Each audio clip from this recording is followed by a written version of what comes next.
Welcome to the MorrowMarriage podcast. We are real, raw, uncensored, and anointed. Anointed, purified. Okay, guys, I want to get into this today because we talked a little bit sort of leading up to it in the last episode. Will this work for me?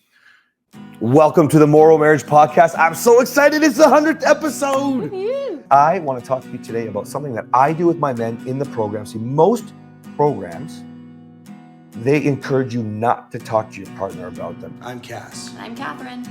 So I should say thank you because he goes to work every day. And I said, yeah, you don't have to say thanks every day, but you could throw in like, you're so thankful that he brings home a paycheck. You're so thankful that you can get whatever you're getting for the kids for Christmas. He is just a paycheck. What about his needs? Guys, we are here today. We want to talk about not loving, or I'll say don't love your inner child. We're MorrowMarriage. Let's flip divorce statistics with the new marriage. Well, this is a very frequently asked question. In fact, on my website, when you go by, it says, will this work for me? It's addressed and you're really cute. He tried to answer it and I just interjected with yes. Yeah. Here's why. Okay, when you understand that you are, just like I mentioned in the last episode, people appreciate how authentic we are. We tell the truth. You heard about a lot of my flaws in the last episode, okay?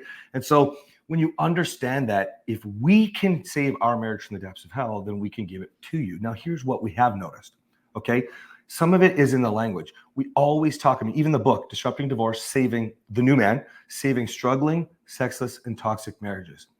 I know it's going to work. In the introduction, I say something like, you now have all the tools. It's not your fault from how you got here, but now you really are not interested or you're an idiot. Is something how I put it in the beginning. If you can't figure this out with what I'm giving you, because you choose. If you can't figure it out, you're choosing to do something wrong. Can I interject for a sec? Yes. On the women's side. So we don't talk a lot about the women's side of the program. And I would say the same thing. Will it work for you? Yes. Of course, we can't do anything when it comes to your husband's side, but you have the power to influence. Now, there are women that have been in my program that have just chosen not to do it the way that I teach them. And that might be partially because there's walls of bitterness and resentment. They might not actually want to save their marriage. The one woman in particular I know didn't actually want to save her marriage. She came in, she wanted to use it as an excuse. I tried everything. Her husband paid for it for her. He's in his program. It didn't work for her because she did not want it to work. She didn't even want to be around her children. So if you can take the pieces that we teach and implement them and put in the time that it takes, for some people, it takes a matter of weeks. For some people, it takes a matter of months. For the really, really difficult situations, if you are committed to staying in it, it might take years, but you need to be willing to put in that time. Most of the time, it's weeks. It's fast. Like, it's really fast. First of all, I want to just, for those of you who get scared when you think about, oh gosh, I don't know if I could do another year of this, 2 years of this. Let's go with worst case scenario here, right?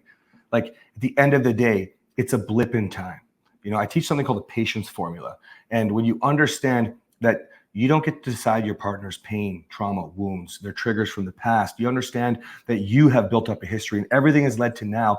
That's why we're talking about not saving it. Okay. We're talking about creating the new. You might need to be patient, man. It's like gaining weight. If you do need to be patient. No, even with yourself. Yes, for sure. But you might not have to be patient for long, might be a better way to put it. Okay. But here's the thing, no matter what, no matter the length of time, it's a blip in time compared to the decades that you have. Get your mind right. Yeah. If you gained 100 pounds, that didn't happen overnight. If you hurt your wife or your husband, that might take some time to heal, but you're not going to save it if you're not just doing the new, creating the new. And that brings up something valuable that you said. You can't pick and choose. If I hire a business coach, unless I'm making more money, I don't change the system. Well, that's not entirely true for me. But you're a business mind. You're a business mind, though. We are business coaches. We see this all the time. Whenever we see somebody who's struggling and they're thinking about, well, I think I've been patient long enough, I always go, well, let's look at your score. Well, I haven't done the assessment. Well, do the fucking assessment, man. When you go to the doctor, do you take half of the antibiotics so that the infection comes back twice as strong? No, you listen to the doctor, you take all the antibiotics and you get rid of the infection. That's right. So it's the same thing with doing this sort of thing. You can't pick and choose. I'm going to do this because it's comfortable. I do something called the circle of life. Side note. Mm-hmm. Circle of life is like a balance wheel. If you've heard of the balance wheel before, I have 12 areas that you're going to rate yourself. And the reason I do it is because you want to see where you score low. So for example, you rate everything. You rate your relationship with your husband, your kids, where you live, what you drive, what you do for work. You rate everything, your faith. Where are you on a scale of 1 to 10? once you've rated yourself, you're going to see a couple of things. You're going to see, number one, where do you suck?